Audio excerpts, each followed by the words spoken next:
Thank you very much. And good afternoon to everybody. I hope you're enjoying your lunch break. At any rate, I hope that I can entertain you while you have your lunch break. So, in fact, I see my role today as somebody who takes you a little bit beyond the narrow confines of your national borders, beyond Norway, and familiarizes you with what's going on the world market, what issues are important, and what we are looking into at FAO in general, and of course at the Markets and Trade Division in particular. So my name is Josef Schmidhuber. I'm the Deputy Director of the Markets and Trade Division. So this very division that is producing the Food Outlook and the Food Price Index, etc., all things that actually came out today. I will try to spend the next 20 minutes on explaining how prices have developed, both on the input side and on the output side. You are certainly familiar with everything that has to do with the output side, the FAO Food Price Index, etc. But today we presented a new index, and that's essentially an index that tries to track the input prices. So with this, let's go and let me give you an overview of what I will address today. As said already, I'll try to put things into perspective. I will show you, of course, the food price index. You're probably familiar with it, and you notice that it's the multi-years high, and it's very close to the all-time high. We'll look into some of the commodity groups in there, but then what is really new is how input prices have developed relative to output prices, and of course also look into the margins for farmers. I will get a little bit into the weeds, as they say, and I will present the new index, how it's being constructed, both from the econometric side, but perhaps also more with a view to what it captures and what it measures. And then within that space, I would like to look into the energy prices and energy markets, because they really play a pivotal role for food markets.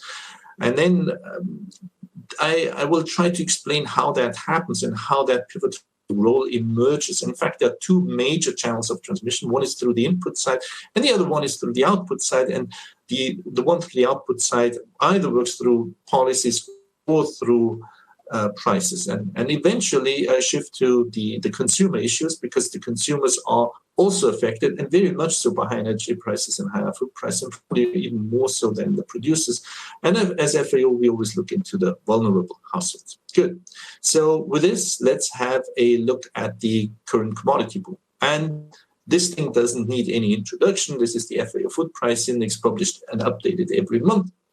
And actually it goes here until October 2021, so it's really current. And then what you see immediately is that it is just shy of the highs that we attained in 2011, and it's really going up essentially for more than a year now, and there seems to be no abatement, so it continues to go up.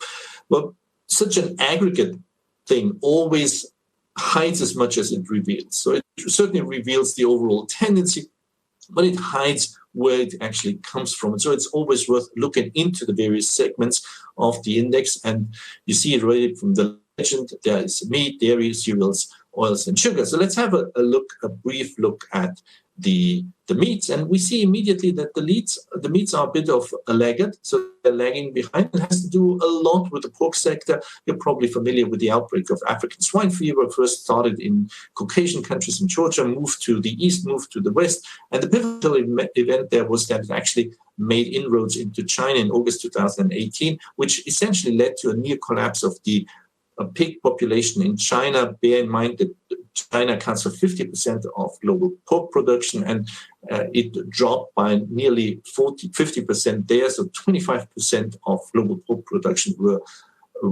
erased, and that certainly led to this little price hike here. A lot of European producers were benefiting, and at the same time, actually, they had low cereal prices, which we'll see in a moment, and they started to produce, and prices fell again, and eventually they recovered. And now, as China is recovering, prices are falling again. There is much more volatile, and that's due to two principal things. One is, of course, that weather and grass production plays a big role, not necessarily here in the northern hemisphere, but very much so in places like New Zealand. And at the same time, there's a policy influence. So overall, much more volatile. But we see also dairy prices are on an up leg. Arguably, the most important price of all here is the cereals price. That's the pivotal price from many perspectives. It's essentially the core output price for agriculture. It's a core input price on the feed side. But it's also an important price now for new ways of using agricultural produce, like in biofuels. So maize is going into biofuels, going into starch, it's going into all sorts of other things. And all of these uses, such as biofuels, etc., are, of course, closely related to energy, as we will see in a moment, and that's driving up the prices. And it's driving up not only cereal prices, but I will argue it drives up all prices. But the key thing, and that's where you see really in the most obvious way, what I just tried to explain, are the vegetable oil prices. So they're literally going through the roof. They're at new all-time highs. And again, as said, that has a demand and a supply element. The demand element is there's increasing demand for biofuels, palm oil in particular, but also oils as well, for biodiesel. And at the same time, we have labor shortages, particularly in Malaysia. Think of that in the same way as we had labor shortages essentially in Europe during the initial phases of COVID. Didn't have enough workers to harvest the, say, asparagus or cauliflower, or what we see at the moment actually in the UK. So there's not enough labor to harvest fruits and vegetables.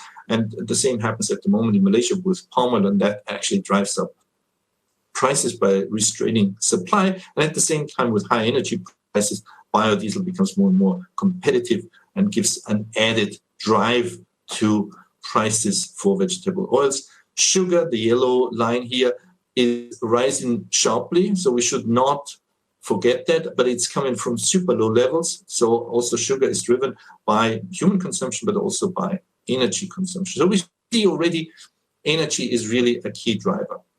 Let's continue with energy and look into other inputs as well. So with the rising output prices, also input prices have risen. And we will see the aggregate in a moment, but first let's look at the components. So we have here the energy prices. Of course, it's stopping here in July 2021, and prices have risen ever since, but feed prices have also risen in tandem. That's essentially cereals, etc., etc. And we know fertilizer prices, and nobody knows better than you at Yara, are even much more volatile and have risen even more strongly in the last couple of weeks. We are not at the prices we had in 2008, but it's really astounding how fertilizer prices go up. Of course, we need to distinguish between N, P, and K, and N is particularly strongly affected because N is just a derivative of the energy market. And prices of urea or ammonium nitrates are bound to go up if energy prices go up. The only thing that's really decoupled are seeds, and that's simply due to the fact that most of the value added comes in actually from the breeding side, not necessarily from the raw material side. And so if we overlay this with the food price index, we see, with the exception perhaps of the seeds, they all sort of get translated into the food price index. In fact, if we now collapse all these individual prices that you see here for the inputs into one single index, which we call the global input price index, and juxtapose this with the food price index, we get this phenomenal tracking. Now, you may say either this is big or this is banal. It's banal because every textbook would tell you that. So, right, we have rising input prices, and of course that translates into rising output prices, and so on and so forth. But if you understand how much data is in there and how many calculations are in there, and you still get that result, it's big. It's a big result. So it's really something that my colleague Bing Chao and I couldn't believe initially when we came up with this result. It's really amazing. Now, a couple of things need to be said here. So, we don't know when input prices are leading output prices and output prices are leading input prices. We tried all sorts of econometric techniques there, but we couldn't really come up with a good result. That's one thing. The other thing is this thing should not be confounded with an absolute margin. So you should not assume that the difference between the two lines is a gross margin. It's only the change in the gross margin. That's quite important. But we see already here, for instance, there was a period when farming was relatively attractive because the changes in input prices were much more moderate than the changes in output prices. And also here, essentially, in the aftermath of African swine fever, when meat prices were high and cereal prices were low, was the same thing, but now they are rising. In fact, what you can't see here is that they've been rising faster than output prices, and farm margins, as we will see in a moment. So if we deflate the output price with the input price, are actually falling. So despite the fact that we have food prices, agricultural prices at all-time high, the margins for farmers are actually falling because the input prices are rising so swiftly. Good. So one of the things that is always very important to me as an economist, that we also try to put things into perspective relative to other prices. We always do that. If you look at your pay statement, you would also look at your pay statement relative to inflation, right? If you see that your income has doubled over the last 10 years, you wouldn't be happy by saying, oh, yes, I'm earning twice as much, because that's not the case. You're earning twice as much minus the inflation. That's actually what you're interested in. You're interested in your purchasing power. And we do that as economists. We have to do that all the time. We have longer time series. And there are different ways of deflating this. And when we do it with the food price index, we choose a deflator that may not necessarily be the best deflator from all perspectives. Actually, there is no such a thing as a best deflator. It's just one thing that interests us a lot at FAO, and that's essentially how terms of trade develop. And if we want to know how terms of trade develop, so how much you can import in terms of manufactured goods for your agricultural outputs, you're interested in an MUV, manufactured unit value, deflated food price index. And that's what you see here. And given the fact that actually the manufactured goods themselves were in deflation for a long time, real prices rise as fast as the real price for agriculture rises as fast as nominal prices. And that's something that is really peculiar. You would not find this with any other deflator, be it a CPI deflator, an implicit GDP deflator, or, as you will see in a moment, with the food price, the input price, the global input price index. And in fact, if we look at that, and that's what I had tried to allude to before, we see that real prices, and so the benefits for agriculture, are actually shrinking. So it's something we need to bear in mind. So from a farmer's perspective, that price boom actually overall did not translate into an, as it were, income boom. So quite an important thing. Of course, that is completely different if we look at different farm types. We don't have the data yet for that, so you can expect at the moment that pork producers are particularly hard hit, whereas, say, soybean producers are less affected. So this is going into the weeds. I promise to be very quick, but just for you to appreciate that we made a major effort to create that index. So we actually start, it's a two-stage process. In the first step, we want to know what are good prices for this. Just like the way we do it in the food price index, there we take representative prices, but we don't have representative prices for all these inputs.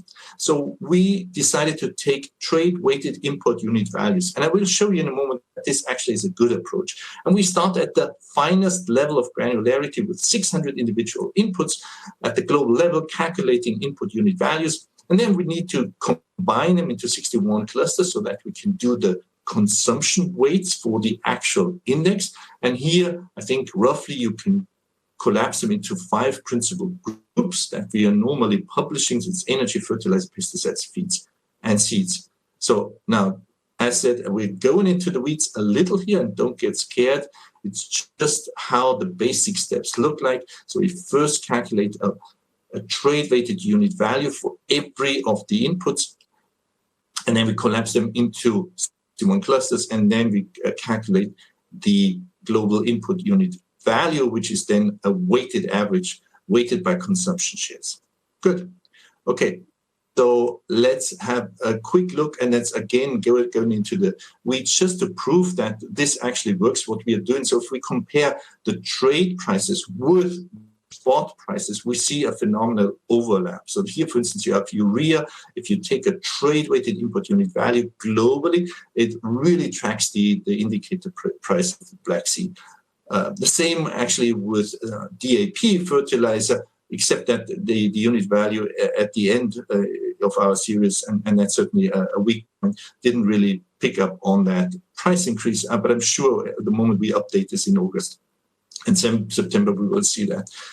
I'm showing the potash also, not only because the tracking is good, but so potash prices have remained relatively subdued. There's no comparison to what we've been witnessing for other fertilizers, particularly for N-based fertilizers. Same for petroleum and gasoline, same for LNG and natural gas.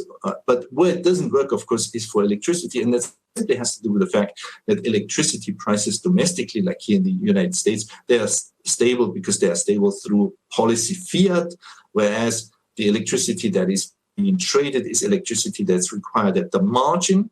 And that electricity at the margin, of course, is highly volatile in price, and that's what you see here. It's actually, in a way, the much more interesting indicator for energy, simply because it actually captures the need to generate at the margin additional electricity. And that needs to come from other sources. In Norway, it's, of course, hydro in particular. In other countries, it's coal, it's gas at the moment in Europe, but it's also still oil in some of the countries.